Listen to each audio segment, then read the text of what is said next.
Eh, Ante todo, buenas noches con todos. El día de ahora vamos a presentar el tema que continúa con las exposiciones, que es estatus epiléptico, a cargo de nuestra R3, la doctora Yamalí Benítez Cóndor, Fiorella Salinas Rosas, y mi persona, Cintia Vázquez Salazar. Bueno, vamos a definir primeramente qué es un estatus convulsivo, un estatus epiléptico. Clásicamente hemos visto que se define como una condición que se caracteriza por un ataque epiléptico que es suficientemente prolongado o repetido a intervalos breves como para producir una condición epiléptica invariable y duradera con el tiempo. La duración de la convulsión, de 30 minutos. La razón de esta definición es que puede ocurrir una lesión neuronal irreversible después de este tiempo de actividad convulsiva en curso. Bueno, otra definición, según Lowenstein, también lo define la ILAE, o lo propone, es una definición operacional para un estatus epiléptico convulsivo generalizado en adultos y niños mayores de 5 años, que son convulsiones continuas por más de 5 minutos o dos o más convulsiones discretas entre las cuales hay una recuperación incompleta de la conciencia. La OMS, aludiendo a los mecanismos fisiopatológicos, lo define como crisis epilépticas suficientemente prolongadas o repetidas como para provocar una condición fija y duradera. Hemos visto también que dentro de la nueva definición utilizan el T1 y el T2, que básicamente son el tiempo. El T1 nos hace referencia al tiempo en que el tratamiento debería iniciarse, y el T2 marca el momento en que el daño neuronal o la alteración que se va a autoperpetuar de las redes neuronales puede comenzar e indica que el estatus epiléptico debe controlarse con anterioridad para evitar diversos tipos de secuelas neuronales, básicamente. En este cuadro vamos a ver que el estatus epiléptico tónico-clónico va a tener un T1 de 5 minutos y un T2 de 30. A diferencia del focal, que el T1 es de 10 minutos y el T2 es de más de 60 minutos. Y también hace referencia a las crisis de ausencia, en donde vemos que el T1 es de 10 a 15 minutos y el T2 no está especificado, todavía no lo definieron. Bueno, esto básicamente es fallo de los mecanismos que son responsables de la terminación de las convulsiones o el inicio de los mecanismos que conducen a convulsiones anormalmente prolongadas después del punto T2. Este gráfico, que es de la Sociedad Española, también nos menciona o nos hace referencia a la posibilidad de un tiempo de 0 a 5, en donde va a haber una posibilidad de que ceda espontáneamente. O sea, se le daría un chance de que de repente el la convulsión ceda en este tiempo. Pero a partir del minuto 5, ya deberíamos pensar en iniciar el tratamiento por los diversos mecanismos que posteriormente voy a explicar dentro de la fisiopatología. Y también se dice que a partir del T1 es muy probable que continúe la actividad convulsiva. Entonces, esta sería básicamente la definición operacional. Y el T2, que es nuestra definición conceptual, es donde debería controlarse ya el estatus para prevenir que se produzcan daño neuronal posterior. Bueno, dentro de la epidemiología, vamos a ver que es una urgencia neurológica más frecuente. La incidencia estimada para estatus epiléptico infantil es de entre 17 a 23%, 17 a 23 episodios por cada 100.000 niños al año. La mayor incidencia es el primer año de vida, entre 51 a 156 por cada 100.000 niños en el año. Y el estatus epiléptico febril es la etiología más común. Pero también, bueno, esto de aquí es según la Sociedad Española, porque también vamos a ver que lo clasifica, que dentro de las causas más frecuentes vamos a ver las postinfecciosas o las atribuibles a infecciones. Aproximadamente el 60% de los niños son neurológicamente sanos antes del primer episodio. Y la mortalidad es de 2.7 a 8% y una morbilidad de 10 a 20%. Dentro de la etiología, como mencioné, lo más frecuente es el estatus epiléptico sintomático agudo, que esto se da en el contexto de una enfermedad aguda que afecta el sistema nervioso central, que puede ser infecciosa, metabólica, tóxica o traumática, como vemos aquí en los ejemplos. Posteriormente le sigue lo que es el tipo febril, en un 22%, provocado por una infección febril, excluyendo infecciones directas del sistema nervioso que ya hemos mencionado. Aquí se dan generalmente las infecciones respiratorias altas, la otitis media aguda, y se deben excluir otras causas infecciosas que estarían en el estatus epiléptico sintomático agudo. Luego vamos a ver también la causa idiopática y las encefalopatías progresivas y el estatus epiléptico sintomático remoto con precipitante agudo, en el cual vamos a ver que el paciente cuenta con una encefalopatía crónica, pero que un proceso agudo intercurrente lo descompensa y lo lleva a producir un estatus epiléptico. Esta es otra clasificación ya conocida de la ILAE, en la que vamos a ver las etiologías de causas de estatus epiléptico, que pueden ser, que se agrupan en el cuadro que anteriormente coloqué, pero aquí están por diferentes lugares a los que afectan. Es un poco más específico. Dentro de la fisiopatología, básicamente vamos a ver que el desarrollo de un estatus epiléptico se podría explicar por la alteración del equilibrio existente entre la excitación y la inhibición neuronal, siendo la primera excesiva y la segunda deficiente. Como ya sabemos, el GABA es el mayor neurotransmisor inhibitorio en el sistema nervioso central. La inhibición mediada por el receptor GABA puede ser el responsable de terminar la convulsión. Para la propagación de la actividad convulsiva se requiere la activación del receptor NMDA por el neurotransmisor excitatorio glutamato. La descarga eléctrica repetida responsable de la instauración de un estatus epiléptico es debida a una desviación de una transmisión inhibitoria mediada por el receptor GABAérgico a una excesiva transmisión excitatoria mediada por el receptor NMDA y en menor medida en los receptores tipo AMPA. En la fase aguda, el estatus epiléptico es sensible a los agonistas GABA, como son las benzodiazepinas, que más adelante vamos a mencionar, y esto nos haría ver por qué es que las benzodiazepinas son el tratamiento de elección o el tratamiento de primera línea. Sin embargo, tras 5 minutos de inicio del estatus epiléptico, va a comenzar a producirse una disminución en el número y función de los receptores GABA. Es por eso que este medicamento se da al inicio, porque posteriormente hay un aumento en la expresión de receptores de glutamato en la membrana neuronal, lo cual explica al menos en parte la resistencia a las benzodiazepinas que ocurre a medida que persiste la actividad epiléptica. Para entender un poco más, vamos a hablar de lo que es la neurotransmisión. Esto nos va a ayudar a entender tanto dónde empiezan a actuar los medicamentos y cómo es que se da el impulso. Bueno, vamos a ver que la excitabilidad cerebral es el resultado de las inhibiciones y excitaciones, como ya mencioné, es un balance, un equilibrio entre los excitadores y los inhibidores, que se va a ejercer sobre las membranas neuronales. Vamos a ver que los transmisores se van a dar el potencial de acción de la neurona presináptica se va a dar por movilización de las vesículas sinápticas. Los fármacos que actúan sobre los canales de sodio dependientes de voltaje reducen la frecuencia de descarga de los potenciales de acción sin modificar el funcionamiento fisiológico de las neuronas. Bueno, la neurotransmisión se va a dar de neurona a neurona y se realiza mediante la liberación de un neurotransmisor en la hendidura sináptica. Este neurotransmisor puede ser tanto excitatorio como inhibitorio. Y bueno, se va a dar por exocitosis dependiente de calcio, que se desencadena por la apertura de los canales dependientes de voltaje a la llegada del potencial de acción.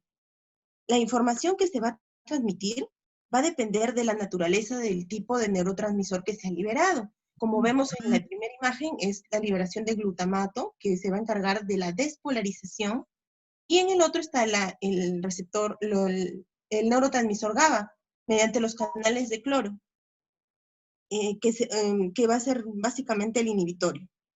En la neurona postsináptica, luego de que ya se ha liberado este neurotransmisor, Existen dos grandes categorías de receptores.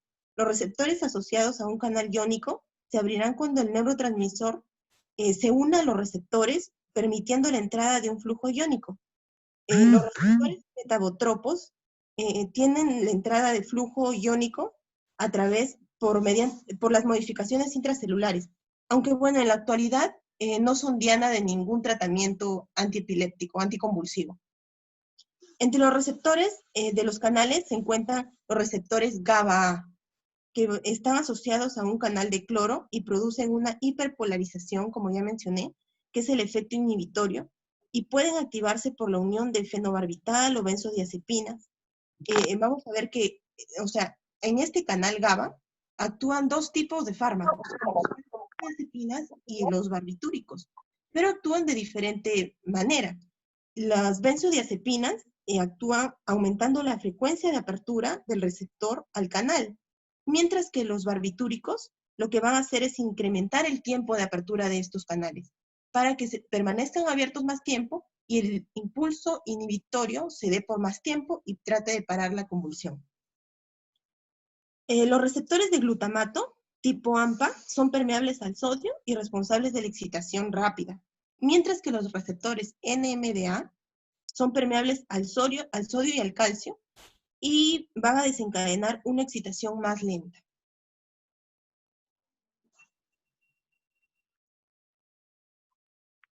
Aquí vamos a ver básicamente lo que es por decir, por lo posterior a lo que va a pasar a largo plazo. O sea, va a haber disfunción neuronal y muerte. La muerte que generalmente es por apoptosis. Vamos a ver que hay mecanismos que nos conducen a la muerte después de que ya se ha dado la entrada excesiva de calcio y sodio a través de los receptores NMDA, que son los que básicamente los excitatorios. Va a haber activación del receptor NMDA y la entrada posterior de calcio. Esto va a hacer que se activen varias enzimas que incluyen calpaínas, las NDPH oxidasa y la óxido nítrico sintasa. Varias también especies reactivas de oxígeno y óxido nítrico van a formar lo que es el peroxinitrito, que es tóxico para el ADN, las proteínas y los lípidos. El calcio que se encuentra en el citosol es captado por las mitocondrias y la carga excesiva de mitocondrias da como resultado una disminución de la producción de ATP, la falla de energía y falla para mantener las gradientes iónicas celulares. La acumulación del calcio mitocondrial y las especies reactivas de oxígeno también van a contribuir a la formación del poro de transición de permeabilidad mitocondrial, que va a alterar aún más la función de la mitocondria, pero que también va a permitir que el citocromo C en el citosol pueda activar las vías apoptóticas que finalmente van a causar la muerte y la disfunción de las neuronas.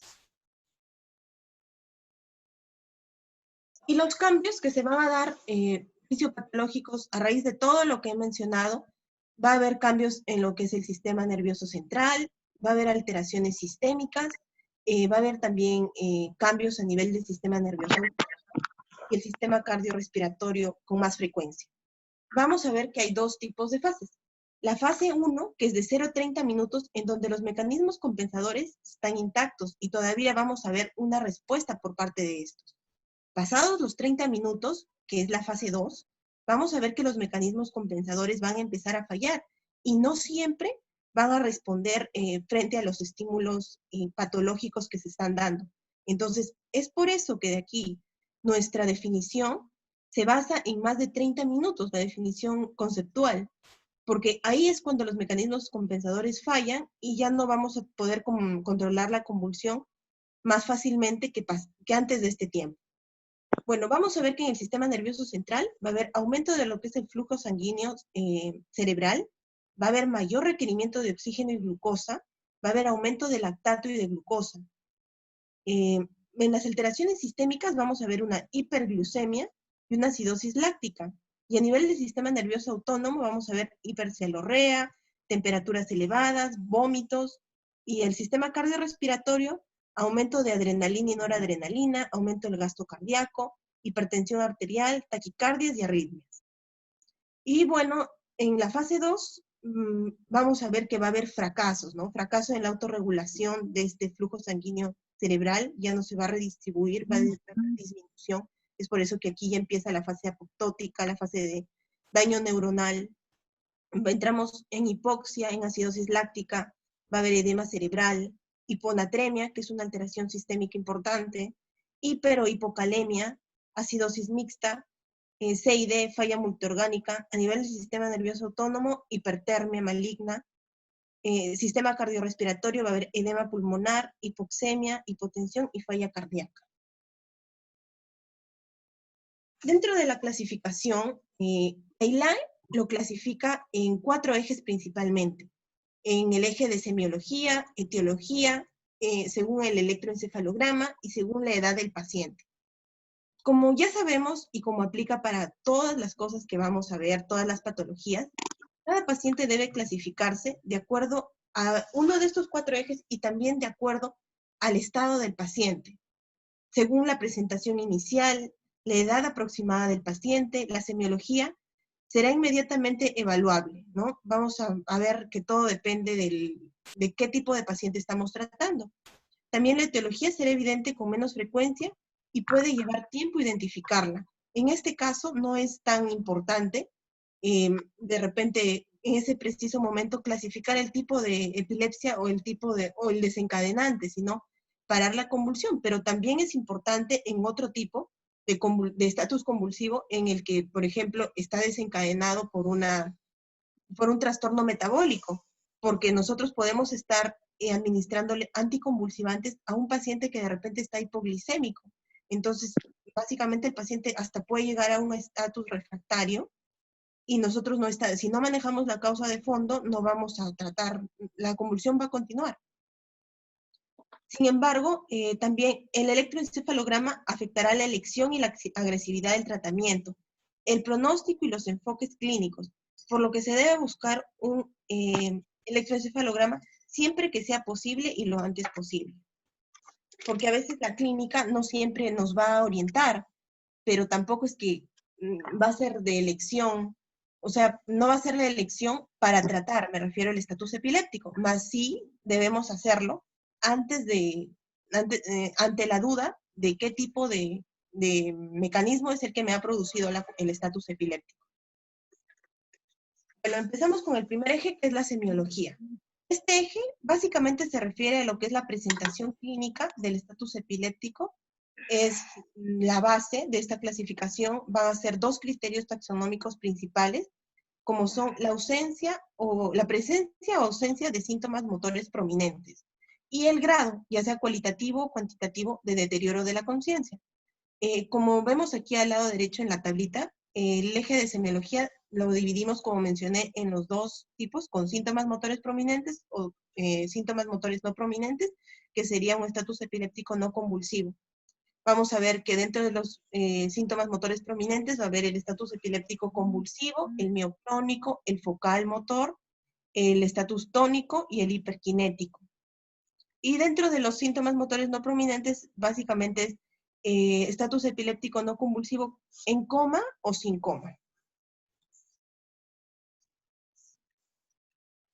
El siguiente eje es el de etiología, y el término conocido o sintomático, que es como se va a dividir, en esto es conocido o desconocido, según la etiología, se usa de acuerdo con la terminología neurológica común, ¿no?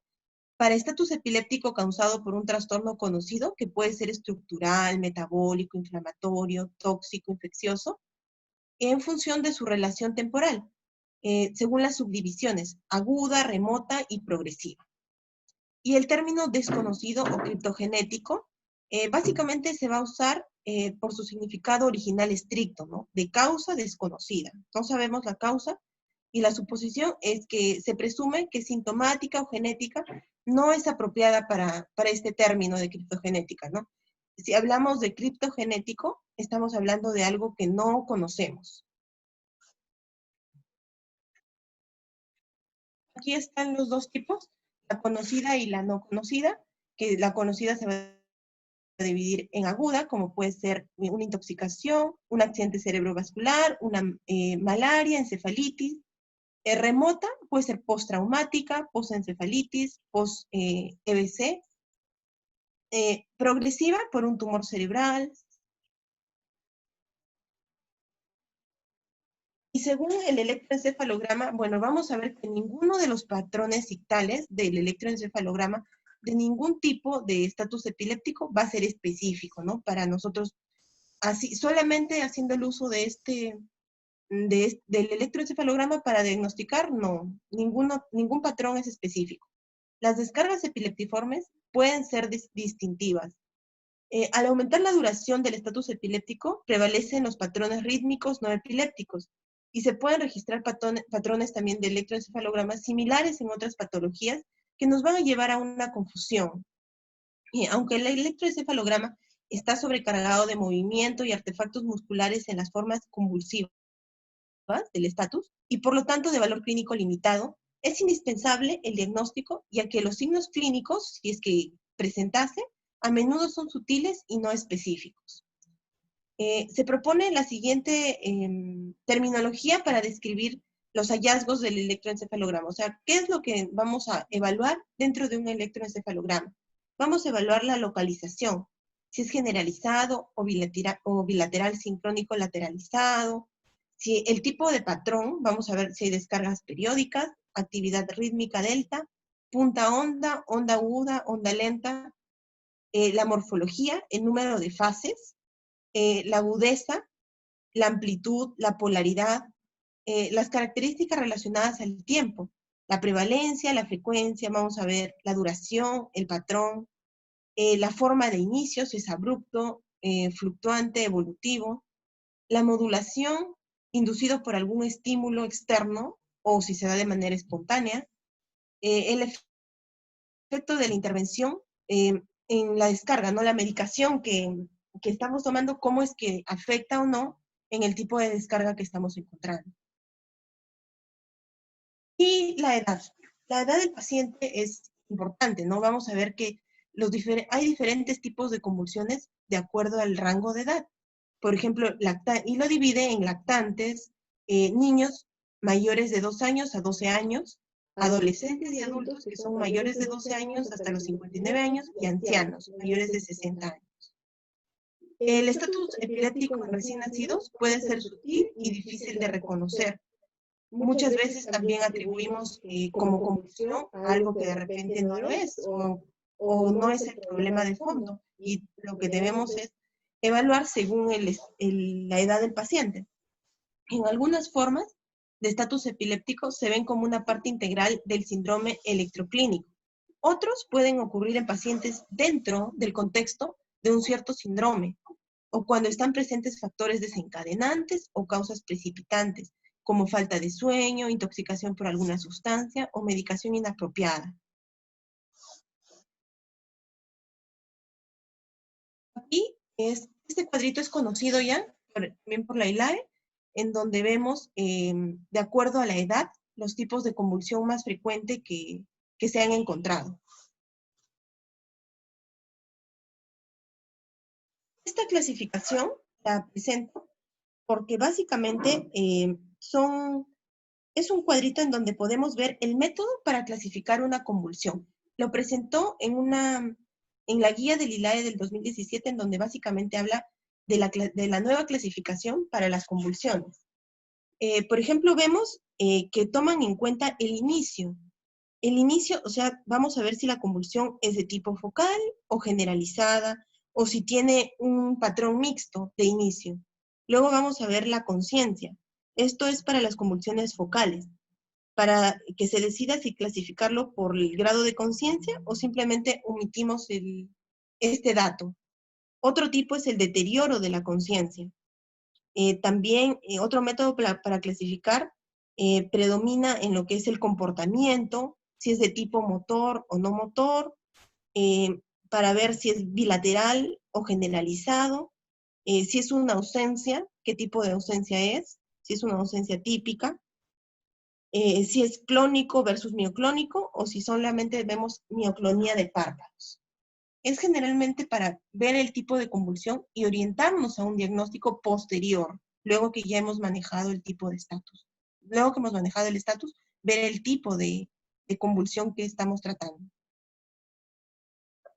Y esto también es de la misma guía, en donde vemos con las convulsiones, solamente los tipos, básicamente, si es una convulsión focal, si es una convulsión generalizada, si es, o desconocida, que podemos ver en las desconocidas hay si es motora o no es motora, si es de tipo convulsiva o no convulsiva.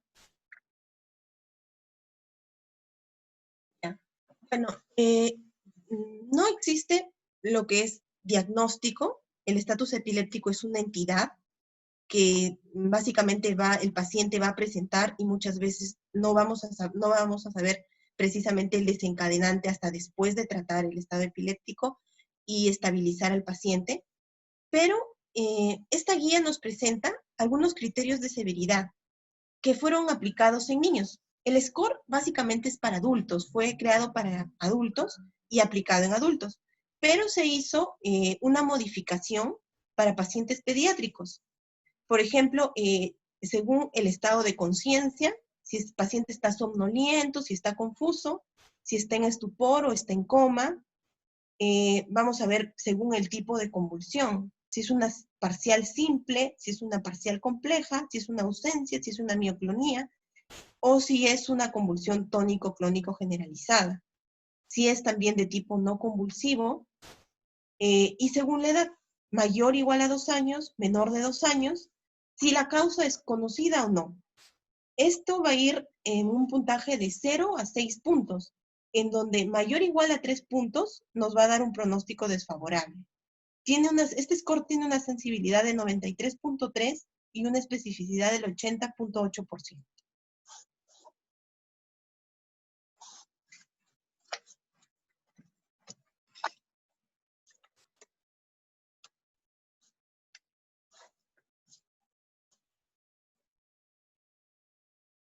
Ya, continuando, en relación a lo que es el tratamiento, bueno, es muy importante definir ciertos criterios o lo que son, lo que son los objetivos que tenemos que tener siempre en mente.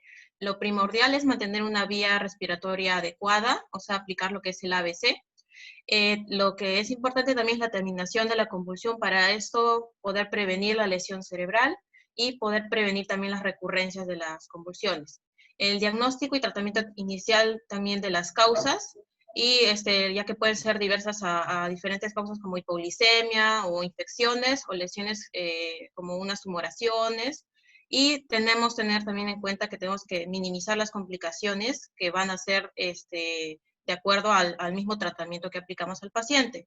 Y sabemos que por cada minuto de retraso en el inicio de la terapia hay un 5% de riesgo acumulativo de que el estatus tenga una duración mayor a 60 minutos. En cuanto al manejo inicial, que es lo que se hace en los 5 primeros minutos, es lo que les he dicho que es lo que es la vía aérea, mantener una vía aérea permeable, y si es que amerita aspiración de secreciones, y hay que lateralizar la cabeza del paciente. Luego pasamos a lo que es B, que es la respiración. El paciente tiene que estar monitorizado y tiene que tener una saturación de oxígeno, y el oxígeno suplementario que se debe dar es al 100%. Luego pasamos a lo que es el C, que es la circulación, monitorización continua de tanto de la frecuencia cardíaca como la presión arterial, tener un buen acceso de vía, generalmente 2 vías, y si en este momento se puede, es obtener lo que son los exámenes de sangre. Por ejemplo, lo que es la primordial que podemos hacer en emergencia es tomarle una glucosa, ¿no? Glucómetro. Entonces, el manejo inicial tiene que ser, en ese momento podemos hacer un rápido examen neurológico, evaluar rápidamente lo que son las pupilas, sacarle una escala de Glasgow, y bueno, alteraciones, si es que hay alguna alteración focal, o vemos que el paciente se torna con alguna postura normal, si es que el paciente tiene algún signo meningio, y si se puede evaluar lo que son las fontanelas. Luego, a su vez, evaluar al paciente si tiene algún tipo de exantema, algunos hematomas, o si el paciente tiene algún signo de sepsis o que ha sufrido algún traumatismo. La historia clínica es importante, averiguar lo que son los antecedentes, algún factor que ha precipitado que el paciente convulsione, cómo ha sido el inicio de las crisis convulsivas, el tipo de crisis, las características, la evolución, cuánto ha durado y si es que ha habido alguna posible intoxicación. Y bueno, en este caso, si es que si es que se puede pedir una neuroimagen, como voy a explicar después en qué caso se puede pedir, se pide. Pero generalmente en ese momento tenemos que tratar lo que es el manejo inicial, que es el ABC. Las pruebas complementarias que se pueden pedir, primordial es la glucosa. Posteriormente, si es que se puede pedir y se llama rápidamente al laboratorio, se puede pedir un hemograma, función hepática, función renal, los electrolitos, calcio, magnesio, que también se ha visto que si es que estos están disminuidos con una hipocalcemia, también pueden provocar lo que son las convulsiones, una gasometría, amonio, los niveles de anticonvulsivantes si era un paciente que ya tenía el diagnóstico y, por ejemplo, no ha estado recibiendo o de repente se ha pasado a niveles que ya, niveles subóptimos, entonces es importante medir lo que son los anticonvulsivantes que el paciente recibía y también si es que se puede tóxicos, pero bueno, en nuestro hospital no se hace eso, ¿no? Y esto más que todo para valorar los factores precipitantes. En cuanto, bueno, a las pruebas complementarias, se puede hacer, si es que estamos sospechando de que el paciente tenga una infección del sistema nervioso central, hacerle una PL, y bueno, lo que es la neuroimagen, ¿no? En este caso, se puede pedir lo que es una tomografía, en el caso de que estemos viendo que sean crisis focales, o que haya habido el antecedente de un traumatismo, que estemos sospechando, o que el paciente ya tenga un diagnóstico de alguna neoplasia, que el paciente presente alguna hemorragia intracerebral o que sea un paciente lactante. En cuanto a lo que son la resonancia generalmente lo podemos pedir en un estatus epiléptico refractario que tenga una mala evolución, en el caso de hacer el posterior seguimiento del paciente, o en pacientes que tengan encefalitis, malformaciones del desarrollo cortical o los tumores de las neuroglías, que se ve muy bien en lo que es la resonancia. Estos son útiles más que todo en las fases agudas y crónicas del estatus epiléptico. Como se ha visto, la resonancia magnética con imágenes de difusión va a permitir identificar lo que son alteraciones periictales, reversibles o irreversibles que han sido inducidas por este estatus. Y bueno, la duración del estatus influye en la severidad de estas. En cuanto al electroencefalograma, no es imprescindible para el diagnóstico, pero y esto no debe de retrasar a que nosotros empecemos con el manejo inicial. ¿En qué caso se puede pedir un electroencefalograma continuo? Sobre todo en el caso que estemos sospechando de un estatus no convulsivo de inicio o sospecha de un estatus sutil tras un estatus convulsivo. En el caso de la monitorización de los pacientes que hacen estatus epiléptico refractario, y la distinción entre eventos que sean epilépticos y no epilépticos. En ese caso sí podríamos utilizar lo que es el electroencefalograma. En cuanto a las etapas, bueno, tenemos la etapa del estado epiléptico precoz, que se da en los 5 primeros minutos, en el cual vamos a utilizar lo que son las benzodiazepinas. Posteriormente, a partir de los 5 minutos, el estado epiléptico establecido, en el cual se utilizan los de primera línea, y los de segunda línea, como la fenitoína, fenobarbital, el ácido valproico, el levetiracetam, y posteriormente, cuando ya se produce lo que es el estado epiléptico refractario, ya por encima de los 30 minutos, que puede alcanzar 60 hasta 120 minutos, se utiliza ya lo que son los anestésicos, y cuando ese estado epiléptico ya dura dentro de las 24 horas, ya se conoce como el estado epiléptico superrefractario. Ya, acá tenemos para explicar qué es lo que tenemos que hacer en cuanto a la relación de la línea de tiempo. En los primeros 5 minutos, lo que hemos explicado que es el ABC, mantener al paciente en su vía aérea permeable, administrar el oxígeno al 100%, si se puede tomar lo que es la glucosa. En este caso, si encontramos una glucosa menos de 60, ya sabemos que la causa de la convulsión es por hipoglicemia y deberíamos de administrarle lo que es la dextrosa. Luego, si vemos, ya, y en ese caso ya tomamos lo que son toxicológicos, los anticonvulsivos. Si el paciente ya deja de convulsionar, simplemente le damos sintomáticos, pero si es que el paciente continúa con la convulsión, ya utilizamos, y esto ya se pasa los 5 a 20 minutos, se hace lo que es se utiliza lo que son las benzodiazepinas. En este caso, utilizamos lo que son las benzodiazepinas como el midazolam, que es lo que tenemos en el hospital y es lo que más se utiliza. El midazolam, que se puede utilizar vía intramuscular o endovenosa a una dosis de 0.2 miligramos por kilo por dosis, a una dosis máxima de 10. Y bueno, esto se puede repetir en una segunda dosis si es que a los 5 minutos no cede. Si es que no tenemos ninguna de estas tres opciones, midazolam o lorazepam o diazepam, podríamos utilizar lo que es el fenobarbital a una dosis de 15 miligramos por kilo. Y bueno, se puede utilizar también el diazepam vía rectal o el midazolam vía intranasal a una dosis de 0.2, como dosis máxima 10 o 5 miligramos en cada fosa nasal. Y si es que continúa con lo que es la convulsión, ya unos 20 a 40 minutos se pasa a lo que es la segunda fase y se utiliza el esquema de segunda línea, lo que son comenzamos, bueno, sería ideal utilizar lo que es la fosfenitoína, pero no contamos con este medicamento. Después les voy a explicar por qué. A una dosis de 20 miligramos por kilo, como una dosis máxima es 1.5. Bueno, en este caso no tenemos y utilizamos lo que es la fenitoína, ¿no? Una dosis de 20 miligramos por kilo y se puede repetir la segunda dosis, pero a la mitad de la dosis. Y bueno, si es que no, en realidad sería ideal utilizar lo que es el levetiracetam o el ácido valproico endovenoso, pero como no contamos, utilizamos lo que es la fenitoína, ¿no? Levetiracetam es una dosis de 60 miligramos, como dosis máxima 4.5 gramos, y el ácido valproico a una dosis de 40 miligramos por kilo, máximo 3 gramos. Se ha visto que no hay ninguna evidencia clara de que alguna de estas opciones sea mejor que las demás.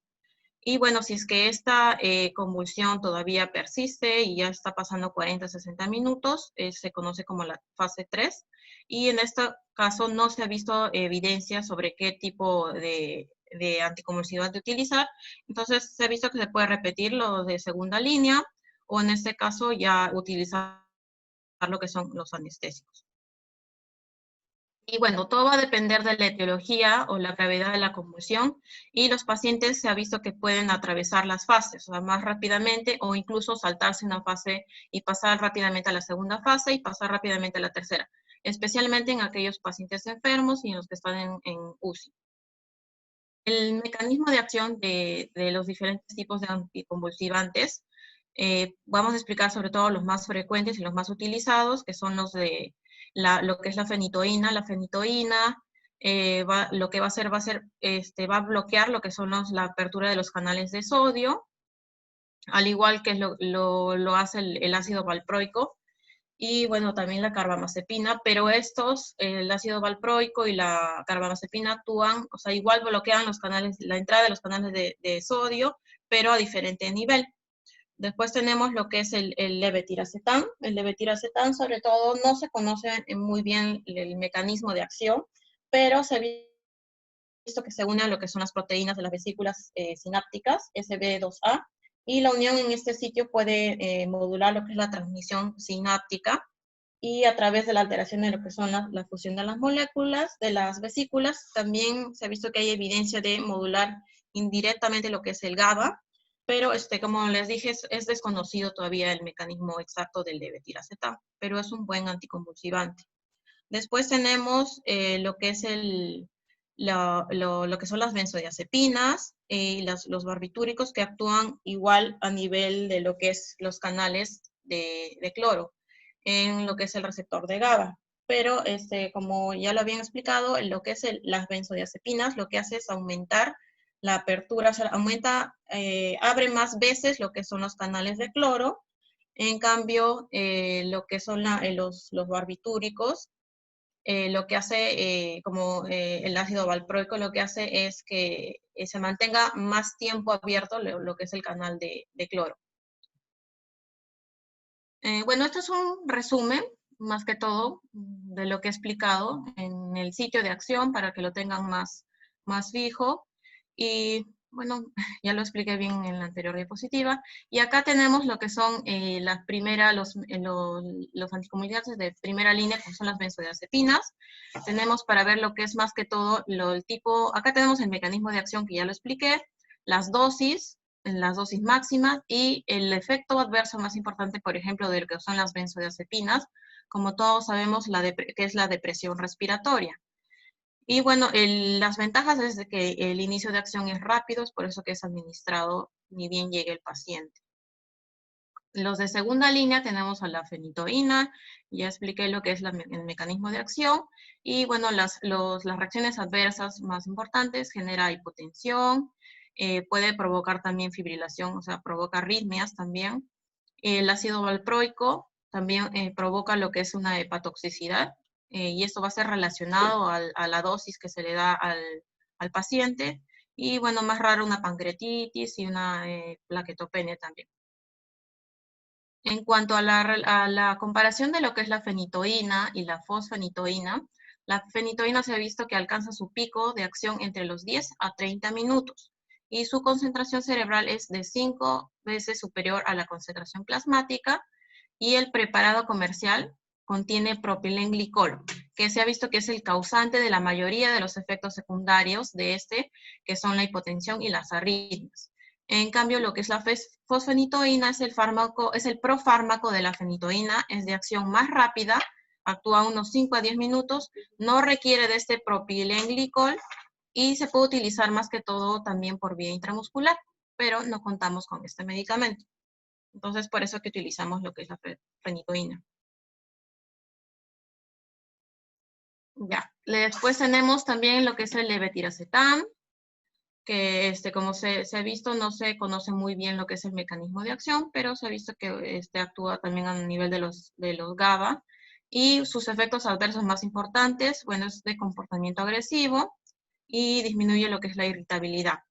El fenobarbital, también sus reacciones adversas más importantes, causa lo que es la depresión respiratoria, y otro fármaco que también se ha visto, pero no tenemos, que es lo que es la cosamida, que mejora selectivamente lo que es la inactivación lenta de los canales de sodio dependientes de voltaje, o sea, casi igual como el mecanismo de acción de la fenitoína. Pero su efecto adverso más importante es la hipotensión y la prolongación del intervalo PR. Según la Sociedad Americana, en esta guía, bueno, se comparó para ver entre los benzodiazepinas, cuál era mejor que otra, la vía de administración. Por ejemplo, se comparó lo que es el lorazepam endovenoso versus el diazepam endovenoso, y se ha visto que no hay ninguna diferencia significativa y tiene un nivel de buena evidencia, nivel A. Se comparó también lo que es el lorazepam endovenoso versus el intranasal, y se ha visto también que no hay ninguna diferencia significativa. También se comparó el lorazepam sublingual versus el diazepam rectal, y se ha visto que la eficacia del lorazepam sublingual fue significativamente menor que el diazepam rectal para interrumpir lo que son las convulsiones. Y también otros también utilizaron lo que es para ver la comparación de la fosfenitoína endovenosa y la fenitoína endovenosa, y se ha visto que a diferencia de la fenitoína no hubo arritmia cardíaca significativa relacionada a la fosfenitoína en cuanto a los cambios en la frecuencia cardíaca. La infusión y mantenimiento de fenitoína también se comparó con la fosfenitoína y se vio que el dolor a nivel de la administración, cuando se inicia la infusión, era mayor con la fenitoína. En las conclusiones se vieron que existen datos insuficientes sobre la eficacia comparativa de la fenitoína y la fosfenitoína, un nivel de evidencia U, o sea, bajo, y que la fosfenitoína se tolera mejor que lo que es la fenitoína. Cuando ambos están disponibles, se prefiere entonces mejor utilizar lo que es la fosfenitoína en lugar de la fenitoína. Algunas interacciones de los medicamentos, sabemos los más utilizados. Habíamos dicho que la fenitoína se ha visto que interactúa con varios medicamentos. Por ejemplo, si está el paciente ya está utilizando carbamazepina, se ha visto que la fenitoína disminuye lo que es la acción de la carbamazepina, disminuye la acción del fenobarbital, disminuye la acción de la motrigina y la oxcarbazepina. El ácido valproico, a su vez, lo que hace, aumenta lo que es la acción de la carbamazepina, aumenta el fenobarbital, la motrigina. Entonces, se ha visto que en pacientes que se utiliza varios anticonvulsivantes, entonces a veces uno dice, ¿por qué no está respondiendo al tratamiento? Es porque varios de estos anticonvulsivantes interaccionan con estos medicamentos. Bueno, en resumen, para tener, cuando llega un paciente, y este cuadrito quiero que se lo lleven también para en el momento de las emergencias, en los primeros minutos lo que se hace, el ABC, como ya expliqué, mantener al paciente con oxígeno al 100% y que esté monitorizado, ya le hemos tomado su glucosa. Si el paciente está con fiebre, administrarle un antitérmico, de repente con eso cede la convulsión. Si el paciente está en hipoglicemia, administrarle lo que es la dextrosa. Y bueno, hacer una buena historia clínica para averiguar cuáles han sido los factores que han provocado la convulsión. A su vez, si el paciente no tiene vía endovenosa, podemos administrarle lo que es el midazolam intramuscular o también bucal y bueno, intranasal, que es lo que hemos visto que se coloca y es rápido de administrar. Y si tenemos la vía endovenosa, ya podemos administrar lo que es el diazepam, en nuestro caso administramos lo que es el midazolam a la dosis de 0.2 y se puede dar una segunda dosis de benzodiazepina como hemos visto. Si es que el paciente sigue convulsionando, ya utilizamos lo que son los fármacos de segunda línea. En este caso se ha visto que se utiliza mejor lo que es el levetiracetam, el ácido valproico y después recomiendan la fenitoína. Pero en nuestro caso, como no contamos con estos medicamentos endovenosos, utilizamos la fenitoína. Y los de segunda línea, levetiracetam, ácido valproico, fenitoína, y bueno, ya cuando el paciente está en estado epiléptico refractario, este paciente tiene que ser ingresado en UCI para administrar los medicamentos, el midazolam, ya sea en infusión, o si no, ya utilizar lo que es el propofol, el tiopental, que voy a explicar más adelante. El estado epiléptico refractario y suprarrefractario tienen diferentes definiciones. El estado epiléptico refractario, bueno, es una emergencia neurológica, es potencialmente mortal, está asociado a alta morbilidad y mortalidad, y este es el que persiste después de la administración de una benzodiazepina y un medicamento de segunda línea. Se ha visto que este estado epiléptico refractario, se ha visto que reciben bolos adicionales de los anticonvulsivantes de segunda línea y se coloca, al paciente se le va a colocar en un coma inducido por medicamentos que van a recibir en infusiones continuas, que puede ser el midazolam, el propofol o los barbitúricos para el control de las convulsiones.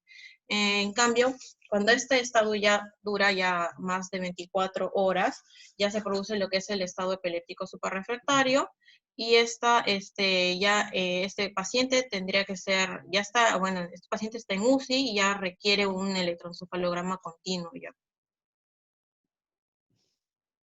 En cuanto a la epidemiología, bueno, la incidencia anual de este estado epiléptico se estima en un 17 a 23 episodios por cada 100.000 niños, y de estos un 10 a 40% van a desarrollar un estado epiléptico refractario con una alta tasa de mortalidad que alcanza hasta 43.5%.